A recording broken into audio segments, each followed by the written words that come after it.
Welcome to Photoshop Killer Tips, brought to you by the National Association of Photoshop Professionals. Here's your host, Matt Kliskowski.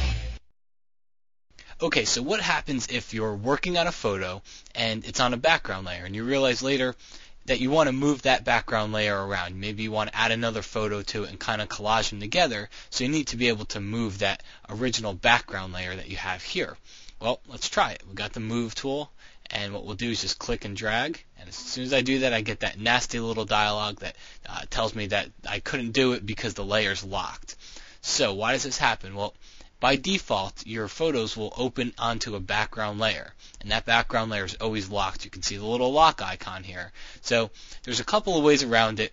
The long way around it is to go to the Layer menu, go to New, and choose Layer from Background. So what that does is it's going to give you a little dialog box here. You can name the layer anything you want, and just click OK, and now it changes it to an actual layer, and it's not locked anymore. So it's no longer a background layer.